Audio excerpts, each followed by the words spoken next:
الله يا الله الله سبحان الله الله يا الله الله حمدا لله. اعوذ باللہ من الشیطان الرجیم. بسم اللہ الرحمن الرحیم. الحمد للہ رب العالمین والصلاة والسلام علی اشرف الانبیاء والمرسلین وآلہ الطیبین الطاہرین المعصومین. معزز سامعین، محترم ناظرین، انبیاء علیہم السلام جو اپنے اپنے زمانے میں نبوت کے منصب پر فائز کیے گئے اور ان کو اللہ تعالیٰ کی طرف سے یہ منصب عطا کیا گیا اور بھیجا گیا کہ اپنے اپنے زمانے میں اس زمانے کے انسانوں کی ہدایت فرمائیں، ان کی ہدایت کریں، ان کو نصیحت کریں تاکہ لوگ ہدایت یافتہ ہو جائیں، تاکہ لوگ نصیحت پکڑنے والے ہو جائیں، نصیحت حاصل کرنے والے ہو جائیں. تو اب وہ انبیاء علیہم السلام جو آئے، انہوں نے دعوی نبوت کیا. تو دعوی نبوت جب کیا انسانوں کے سامنے، تو اب انسان کیسے پہچانیں گے اور کس طرح شناخت حاصل کریں گے کہ یہ اپنے دعوی نبوت میں سچے ہیں؟ یہ صداقت کیسے ثابت ہوگی ان کی انسانوں کے نزدیک، انسانوں کے سامنے؟ اور انسانوں کو کیسے، دوسرے الفاظ میں ہم کہہ سکتے ہیں کہ انسانوں کو کیسے یہ یقین حاصل ہو کہ وہ اپنے دعوی نبوت میں، یہ لوگ جو دعوی نبوت کر رہے ہیں سچے ہیں اور یہ اللہ کے نمائندے ہیں اور اللہ کی طرف سے آئے ہیں؟ کیسے یہ یقین حاصل ہو انسانوں کو ان کی صداقت کا؟ تو عزیزان گرامی، ایک راہ اور ایک راستہ جو بیان ہوا کہ انبیاء علیہم السلام کے لیے معجزہ کا پیش کرنا ضروری ہے. اب یا وہ خود معجزے کو پیش کرتے ہیں یا لوگ تقاضا کرتے ہیں نشانی کا اور معجزے کا، اور انبیاء علیہم السلام پھر باذن اللہ اور اللہ کی طرف سے معجزہ پیش کرتے ہیں جو ان کی صداقت کو، ان کی سچائی کو اور دعوی نبوت کو ثابت کرتا ہے لوگوں کے نزدیک. اس کے علاوہ عزیزان گرامی اور کیا راہیں ہیں؟ اور بھی راہیں ہیں. جی ہاں، جو ذکر ہوئی ہیں ان راہوں میں سے ایک راہ یہ بھی ہے کہ ہمیں ملتا ہے کہ گزشتہ انبیاء جو ہیں انہوں نے بعد میں آنے والے انبیاء علیہم السلام کے بارے میں بشارت دی، بعد میں آنے والے انبیاء کے سلسلے میں پیشن گوئی کی کہ ہمارے بعد فنا جو ہے وہ انبیاء آئیں گے اور ان کی نشانیاں یہ ہوں گی، وہ اس کیفیت کے ساتھ معاشرے میں آئیں گے اور یوں وہ حق کو لوگوں کے سامنے بیان کریں گے. لہٰذا گزشتہ انبیاء کی طرف سے بہت سے مقامات پر قرآن میں یہ چیز ہمیں ملتی ہے، اور خاص کر ختمی مرتبت صلی اللہ علیہ وآلہ وسلم کے بارے میں مثال کے طور پر یہ روشن ہے کہ آپ کی پیشن گوئی اس ما سبق کے اور گزشتہ انبیاء علیہم السلام کرتے رہے ہیں اور باخبر کرتے رہے ہیں لوگوں کو کہ آخر الزمان میں اللہ کا آخری پیغمبر آئے گا اور اس آخری پیغمبر کی کیا خصوصیات ہوں گی اس کے بارے میں بھی انبیاء علیہم السلام بیان کرتے رہے ہیں. لہٰذا آپ دیکھیے کہ حضرت موسیٰ علیہ السلام نے، حضرت عیسیٰ علیہ السلام نے، اسی طرح دیگر انبیاء نے ختمی مرتبت صلی اللہ علیہ وآلہ وسلم کا یہ آخری پیغمبر کا تذکرہ کیا، ذکر کیا، پیشن گوئی کی، اور انبیاء علیہم السلام کی طرف سے آخری نبی کی خصوصیات اور خاصیتیں اور صفتیں بیان ہوئیں. تو عزیزان گرامی، یہ بھی ایک راستہ ہے کہ پھر جب بعد والے نبی کا ظہور ہوا، بعد والے نبی آئے، تو ما سبق کے انبیاء نے چونکہ پہلے سے خبر دی تھی، بشارت دی تھی، خصوصیات بتائی تھیں، علامتیں اور نشانیوں کو ذکر کیا تھا، تو ان علامتوں نشانیوں کو دیکھ کر ان باتوں کو دیکھ کر وہ جو واضح تھیں، جو پہلے کے انبیاء علیہم السلام کی طرف سے بیان ہوئی تھیں، تو عزیزان گرامی ان کو چونکہ ان انبیاء پر ایمان لا چکے تھے، لوگ یقین کر چکے تھے، لہٰذا ان کی باتوں کو لیا، محفوظ کیا، اور بعد میں جو انبیاء آئے ہیں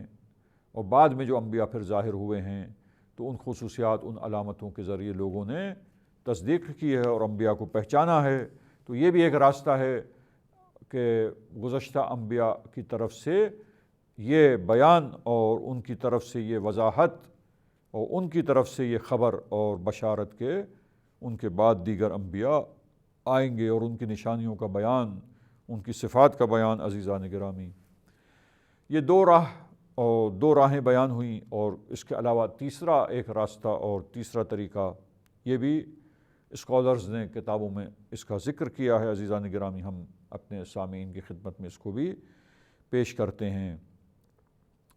اور وہ یہ ہے عزیزان گرامی کہ کیسے لوگوں کو اطمینان حاصل ہوگا۔ آپ دیکھیے کہ جو شخص ادعا رکھتا ہے اور دعوی پیغمبری کر رہا ہے، عزیزان گرامی، جو بشر کی ہدایت کے لیے معین ہوا ہے اللہ تعالیٰ کی طرف سے، تو ظاہر کہ ایسی ہستی کہ جو ہادی ہو، ہدایت کرنے والا، وہ بھی انسانوں کی سب کی ہدایت کرنے والا، رہبری کرنے کے لیے آیا ہو، ارشاد و نصیحت کرنے کے لیے بھیجا گیا ہو، اور پھر وہ اتنے عظیم مقصد کے لیے تاکہ دنیا میں ایک کامیاب زندگی انسان گزار سکے، اسی طرح آخرت کی ابدی سعادت، اخروی سعادت حاصل کر سکے، ان راہوں کے بارے میں اس دنیا میں باخبر ہو سکے کہ اس سفر کے لیے اور ان راہوں پر چلنے کے لیے کامیاب طریقے سے یہاں کیسے تیاری کرے، کیسے عمل کرے، اور کیا کچھ اس کی ذمہ داریاں بنتی ہیں، اور کیسے وہاں کی کامیابی یہاں پر کس طرح عمل کر کے حاصل کر سکتا ہے۔ تو ان چیزوں کے بارے میں اعتماد کا حاصل ہونا اور یہ ٹرسٹ ڈیولپ ہونا اور اطمینان کا حاصل ہونا ان کے کہنے کے بارے میں، عزیزان گرامی، تو پھر وہ ہستیاں جو اتنے بڑے مقصد کے لیے، اتنے عظیم مشن کے لیے آئی ہوں اور اتنی بڑی ذمہ داریوں کو نبھانے کے لیے اور پورا کرنے کے لیے دنیا میں بھیجی گئی ہوں، تو عزیزان گرامی پھر ان میں کچھ خصوصیات ہوں گی۔ کیسی عظیم خصوصیات ہوں گی، کیسی صفات ہوں گی؟ ان میں سے ایک چیز عصمت، جس کا تذکرہ آپ کے سامنے ہوا کہ پوری زندگی میں اسے معصوم ہونا چاہیے، اور معصوم ہوتے ہیں انبیاء علیہم السلام، الہی نمائندگان۔ تو عزیزان گرامی، اب غور کیجئے، توجہ فرمائیے اس گہرے نقطے کی طرف۔ یہ بہت ایک گہرا نقطہ اور بہت ہی باریک بینی پر مشتمل یہ بات ہے عزیزان گرامی، کہ پھر ان کی خصوصیات کیسی ہوں گی۔ جیسے عصمت ایک خصوصیت ہے، تمام اخلاق حسنہ سے ان کا متصف ہونا، اور تمام اخلاق سیئہ اور رذائل جو ہیں، اخلاقی طور پر برائیاں جو ہیں، ان سے دور ہونا، اور پرعزم اور مضبوط عزم کا مالک ہونا، جو ڈاواں ڈول نہ ہو جائے، پل میں تولا پل میں ماشا نہ ہو جائے، اور اسی طریقے سے شجاع ہو، بہادر ہو، صبور ہو، صابر ہو، استقامت رکھنے والا ہو، مضبوطی سے اپنے عزم پہ اور اپنے مشن پر قائم ہو، اور مشن کے حصول کے لیے اس راہ میں جو بھی تکلیفیں آئیں اسے پوری ہمت کے ساتھ برداشت کرنے والا ہو، اللہ پہ بھروسہ کرنے والا ہو۔ مثال کے طور پر یہ تمام وہ خصوصیات اور صفات ہیں جو ایک لیڈر میں ہونی چاہیے، تب وہ ایسی اس کی مضبوط لیڈرشپ ہو سکتی ہے، کامیاب لیڈرشپ ہو سکتی ہے۔ تو عزیزان گرامی، جب اتنے عظیم ہدف کے لیے جسے لیڈر بنایا گیا ہو، جسے گائیڈ کرنے کے لیے، انسانوں کے گائیڈنس کے لیے معین کیا گیا ہو، تو اس پیمانے پر، اس سطح پر عزیزان گرامی ایسی ہستی، تو یہ تمام خصوصیات شروع ہی سے اس کی زندگی میں لوگ اس کو دیکھ رہے ہوں، آبزرو کر رہے ہوں، نوٹس کر رہے ہوں، جی، تو جب لوگ دیکھ رہے ہوں، اس کی شجاعت کو دیکھ رہے ہوں، اس کی دیانت داری کو دیکھ رہے ہوں، اس کی امانت داری کو دیکھ رہے ہوں، اس کی صداقت اور سچ بولنے کو دیکھ رہے ہوں، تو عزیزان گرامی یہ تمام اچھی خصوصیات، اچھی خاصیتیں اچھی صفات، اچھے اخلاق، جب یہ تمام چیزیں ایک ہستی میں ظاہر ہوتی ہیں اور اس کی بصیرت اور دور اندیشی اور اس کی سوچ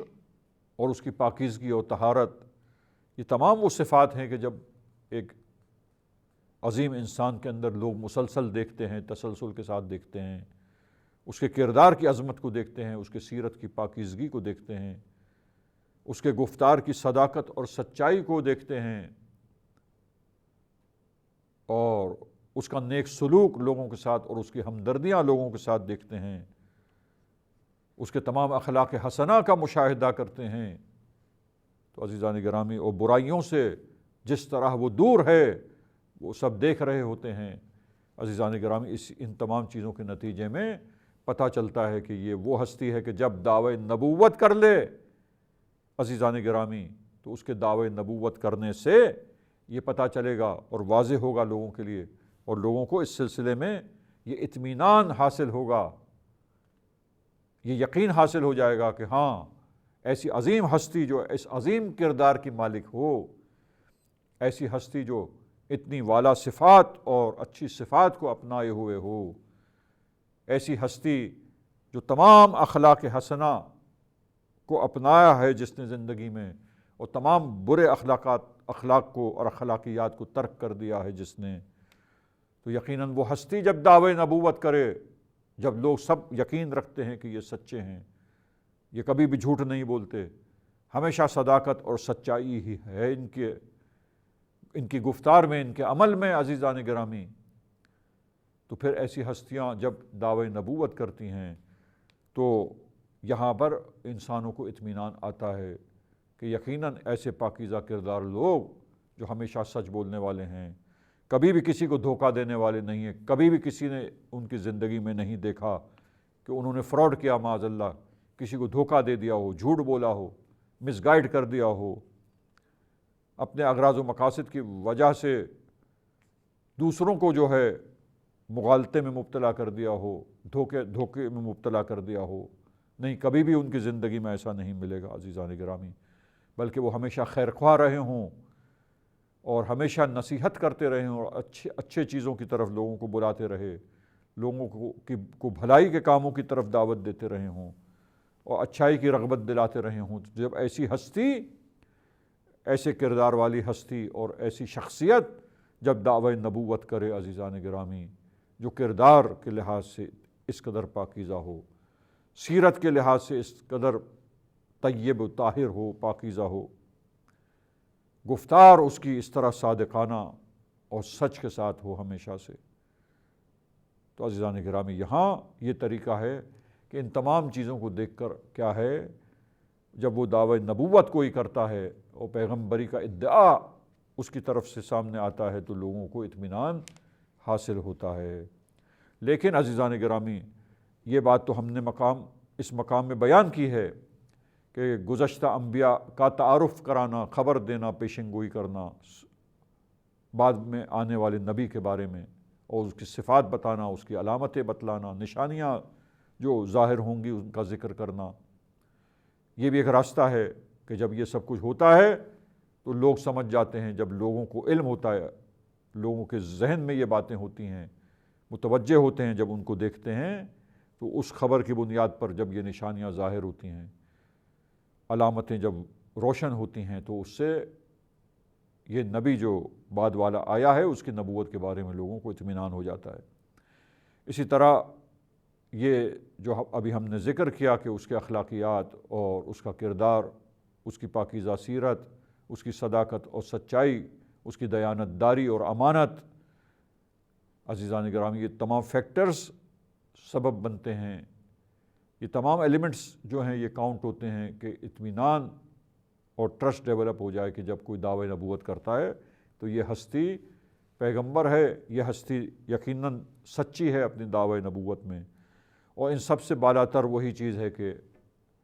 صداقت کو ثابت کرنے کے لیے انبیاء علیہم السلام نے معجزہ دکھلایا ہے اور معجزہ انسانوں کے سامنے پیش کیا ہے، اور اس معجزے کے ذریعے لوگوں کے لیے ان کی صداقت کے بارے میں اطمینان حاصل ہو گیا، یقین حاصل ہو گیا لوگوں کو کہ یہ اپنے دعوی نبوت میں سچے ہیں، ان کا دعوی نبوت سچا ہے، ہاں یہی وہ انسان ہیں کہ جو رابطے میں ہیں اللہ تعالیٰ سے، اسی کی طرف سے یہ قوت انہیں ملی ہے جس کے ذریعے انہوں نے معجزہ دکھایا اور یہ معجزات کو پیش کیا ہے۔ اب عزیزان گرامی، یہ وہ راہیں ہیں اور یہ وہ طریقے ہیں جن سے انبیاء علیہم السلام کی نبوت لوگوں کے نزدیک ثابت ہوتی ہے اور لوگوں کو اطمینان حاصل ہوتا ہے اور یقین حاصل ہوتا ہے انبیاء کی نبوت کے بارے میں، ان کی صداقت کے بارے میں۔ اب آخر میں عزیزان گرامی، اب اپنی آج کی اس گفتگو کو، اس پروگرام کو ہم اختتام کی منزل میں لے جا رہے ہیں، لیکن اختتام میں یہی معجزہ اور اعجاز کا ذکر آیا اور اس راستے کا، اس راہ کا، اس طریقے کا جس کے ذریعے نبوت ثابت ہوتی ہے، دعوے نبوت کی صداقت ثابت ہوتی ہے، لوگوں کو ان انبیاء علیہم السلام کی نبوت کے بارے میں اطمینان اور یقین حاصل ہوتا ہے۔ اب عزیزان گرامی، نیکسٹ پروگرام انشاءاللہ اس میں ہم یہ معجزہ، جو شناخت جس کے ذریعے حاصل ہوتی ہے انبیاء کے بارے میں انسانوں کو کہ یہ انبیاء ہیں اور اللہ کے نمائندے ہیں اور اللہ کی طرف سے آئے ہیں، یہ اپنے دعوے نبوت میں سچے ہیں، تو یہ معجزہ عزیزان گرامی کہ معجزہ یہ لغت میں معجزہ کسے کہا جاتا ہے؟ جی ڈکشنری میں، اسی طرح اصطلاح میں معجزے کی تعریف کہ جو انبیاء علیہم السلام نے دکھلایا ہے، جس کو دکھا کر اپنی صداقت کے بارے میں یقین دلایا ہے لوگوں کو اور لوگوں نے یقین کیا ہے ان کی صداقت کے بارے میں اور قبول کیا اور انبیاء علیہم السلام پر ایمان لائے